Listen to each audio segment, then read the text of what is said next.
Hello, this is Matt on the Moon Lambo channel. I'm going to describe something in a way that I've not yet described it on this channel. And this is all stemming from a stupid post from Cointelegraph, which clearly employs a lot of people that are not exactly a big fan of XRP and or Ripple. So here's a poll that they put out. What's your preference for cross-border payments? And there's 4 options. Number 1, Bitcoin. Number 2, stable coins. 3, traditional banking. 4, other. And then in parentheses they wrote say in replies.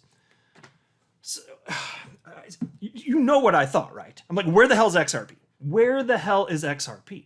And so I ended up getting into some debates, let's say, on Twitter today, a little bit of back and forth here, and there's no shortage of people saying that that stable coins are definitely the best method for cross-border payments, and arguing that XRP is useless, that it's obsolete. Why would you need that when there are stable coins? And of course, in scrolling through this, I'll do a little scrolling while I'm talking here.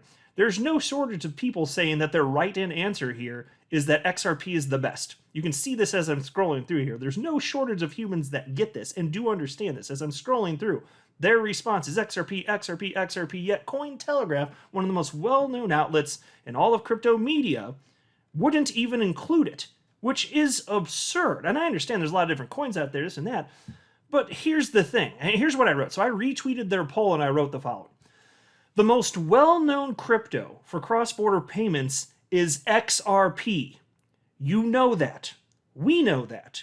You know that we know that you know that. But XRP is not in your poll. What gives, damn it? And so I'm not kidding. Like, XRP is the most well-known cryptocurrency on the entire damn planet for the use case of cross-border payments, and specifically settlement as it's positioned in on-demand liquidity, but not even a frickin' word from Cointelegraph out of this. So again, what happened was I ended up getting into some of these debates, and it was fine. It went well because I didn't have to block anyone today. So that's a 2 thumbs up right there on a scale of 1 out of 10 for me. That's what I'm saying. But what I'm going to do here is I'm going to give you an actual technical example, because these people, like the people that say stablecoins not make XRP useless, they haven't actually spent a moment to think through a real world example. Like, what would occur if you tried to use a stable coin in the place of XRP? So I'm going to actually break down the mechanics for you, because I can, damn it. And I do love this stuff, but I've never broken it. So I've broken it down many times from the position of like what a in general flow looks like for XRP as a bridge currency. But let's do it from the stablecoin side here, and you can see just how far this breaks down. And then I'll explain why the problems associated with a stablecoin as a bridge currency, you don't encounter them with XRP. Well, look, to be clear, I do not have a financial background of any kind. I am not offering financial advice, and you definitely should not buy or sell anything because of anything that I say or write. I'm just an enthusiast who enjoys making YouTube videos about crypto-related topics, but just as a hobby and just for fun.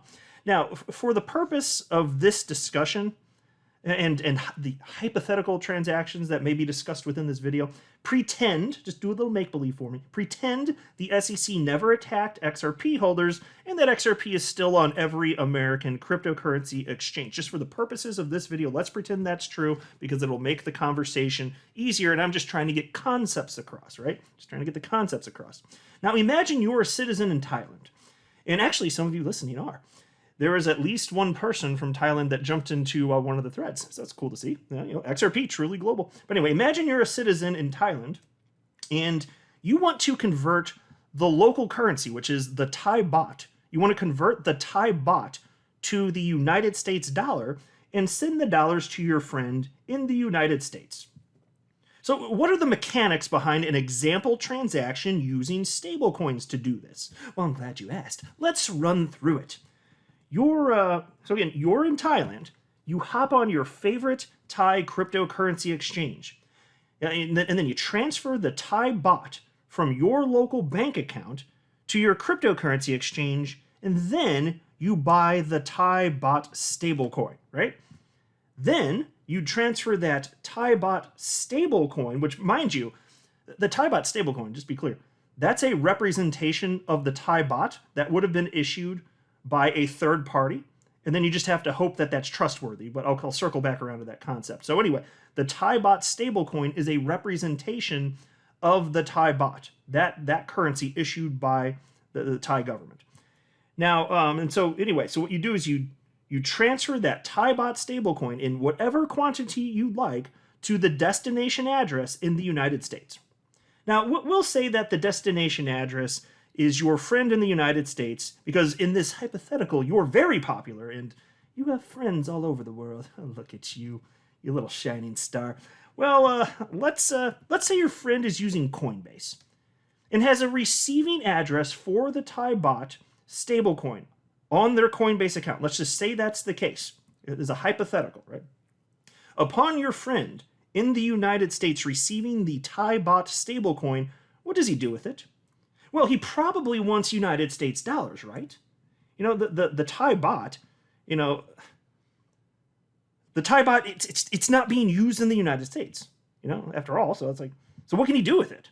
You know, can he sell his Thai bot stablecoins to Coinbase or other users on Coinbase? Who's buying it? You know, is there even any demand for a Thai bot stablecoin, which isn't even actually the Thai bot, but a representation of the Thai bot? You know, it looks like we've run into a pretty big problem already, doesn't it? You know, in reality, there is no Thai bot stablecoin on Coinbase. It doesn't exist because there is roughly zero demand for it. So this example could never be real. You know, I went through the mechanics of a hypothetical transaction here, so that all of the people who say stablecoins make XRP obsolete as a bridge currency can quickly figure out why they're 100% wrong. And so the truth?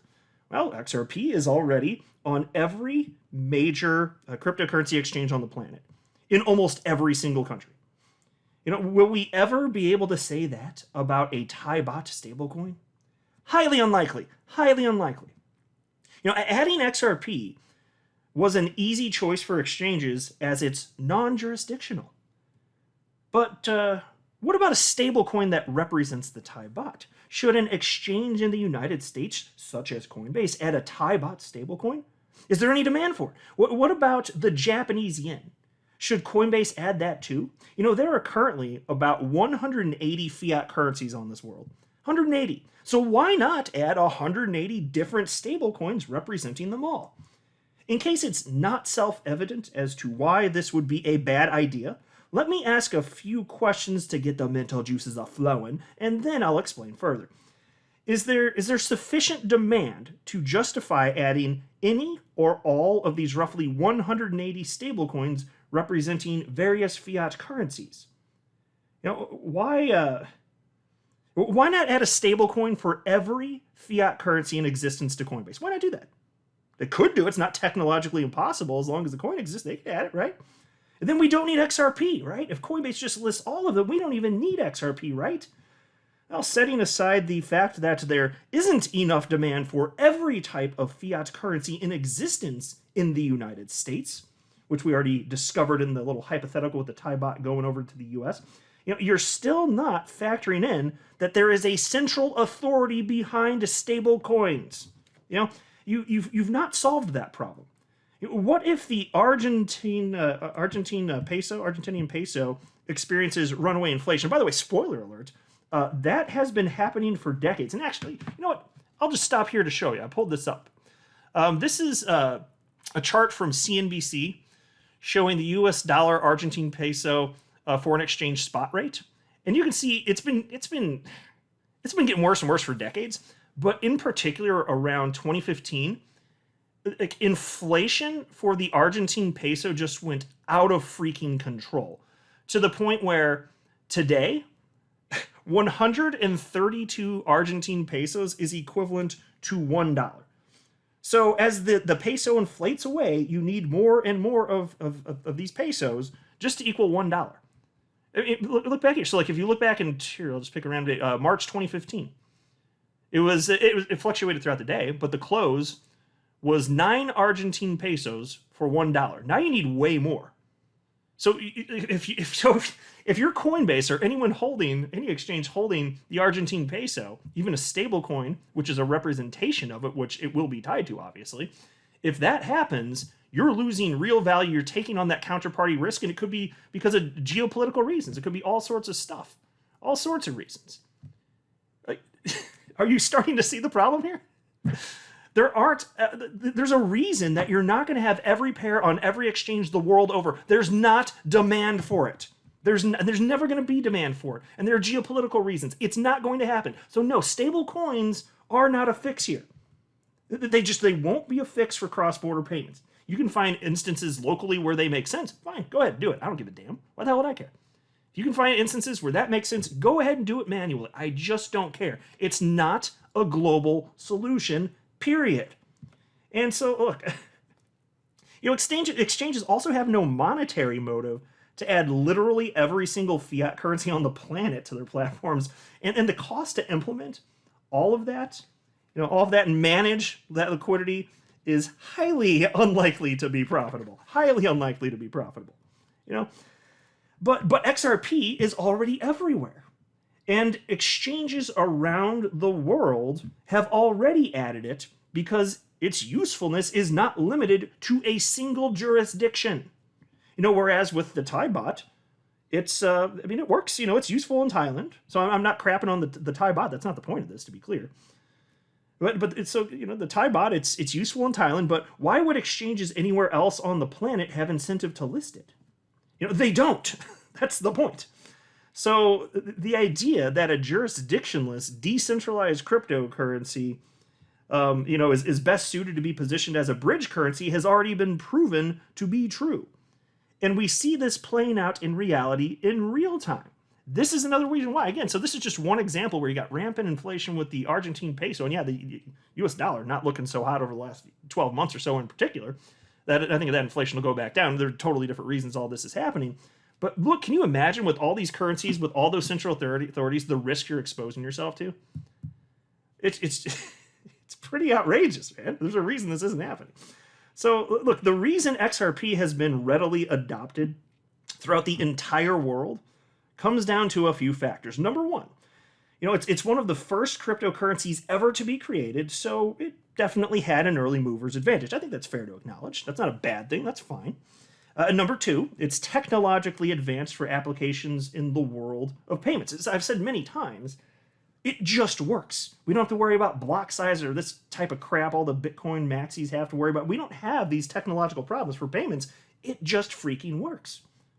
That's an advantage. That's one of the reasons it's continued to be adopted for about a decade now. Number three, it has an open market price determined by speculators on cryptocurrency exchanges globally. So the world is determining what the price of XRP is, not people in just one country, not a central authority. So look, there's no centralized authority you have to worry about controlling it and ruining it. No central authority will create new XRP ever because, well, there is no central authority, and also because XRP is coded in such a way that creating new XRP is impossible.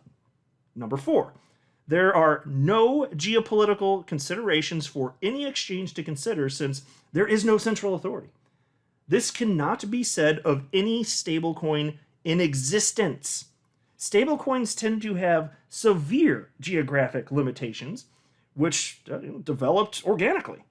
And this is why I've been saying for years that in order to solve the train wreck that is the world of global cross-border payments and settlement, you need to implement a technology that is sufficient, like literally technologically sufficient. It's got to be a decentralized cryptocurrency.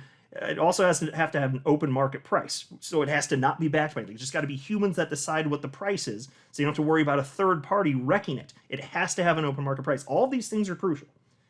And XRP is the only such cryptocurrency in existence being positioned for this use case as a bridge currency, solving cross-border payments and settlement. In the entire world, mind you. And adoption is increasing quickly, and it's no surprise to me. That's why Ripple recently reported that on-demand liquidity adoption, which requires the usage of XRP as a bridge currency, year over year from Q2 this year compared to the last, up ninefold. Ninefold. And this is while you've got the SEC versus Ripple lawsuit, and United States markets have been obliterated for now, But that's how it is. And so how does XRP functionally work?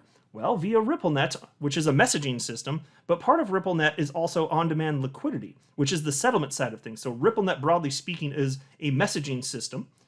You can call it payments, but when people say payments, really what they mean is it's a messaging system. You're talking to somebody before actually sending money to have it settled, to actually have it go. You're making sure, hey, I'm going to do this. Is that cool with you? And then you talk. That's the messaging portion of this, right? So you've got RippleNet. And how does this work? Well, this is why XRP works. First of all, it's on every exchange. And mind you, like I'm not saying there isn't work to be done. I've talked about shortcomings, including the fact that XRP is not nearly liquid enough to handle major flows the world over. I've been saying that for years. But I think that's just because crypto's in its nascency. I believe that crypto as an asset class is going to just blow up, be absolutely huge. Tens of trillions of dollars in market cap, if not over $100 trillion at some unknown point in the future. None of that would surprise me. And if XRP's been riding that wave the whole time because it's increasingly useful, well, it can just organically get into a spot where it can handle much larger flows. But yeah, of course, we're not there today. But still, the technology works. The technology, as long as there's sufficient liquidity and corridors are open, it does work. And you've ripped out all of these problems.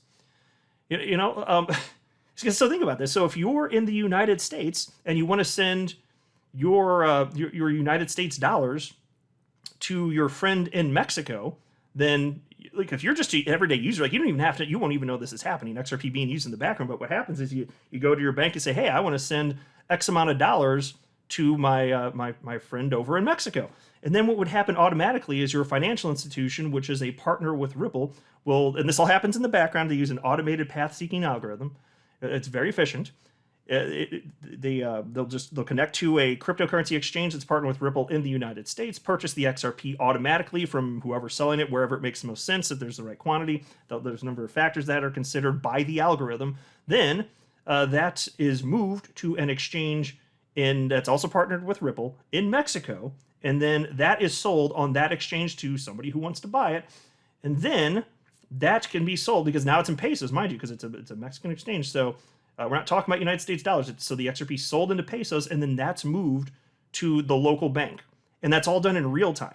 And so given that XRP doesn't have these jurisdiction problems and it's already the world over, as it becomes increasingly liquid and more exchanges jump on board, you're just going to see more and more adoption. There's a reason all of this makes sense. And so to the people that insist that stable coins make XRP obsolete, they do not know what they're talking about. They are misleading you. I don't know if it's intentional. They could just be ignorant. But I hope it's just ignorance and they're not actually being malevolent, because if they're trying to seriously misdirect you, that's evil. I don't like that crap. So I just thought I'd straighten this out, because when Cointelegraph put this poll out, it really grinded my gears, folks. So that's where we're at. Tell me what you think below. Hopefully that made sense, but I'll wrap up here. I am not a financial advisor. You should not buy or sell anything because of anything I say or write. That would be a very, very, very bad idea. Until next time, to the moon, Lambo.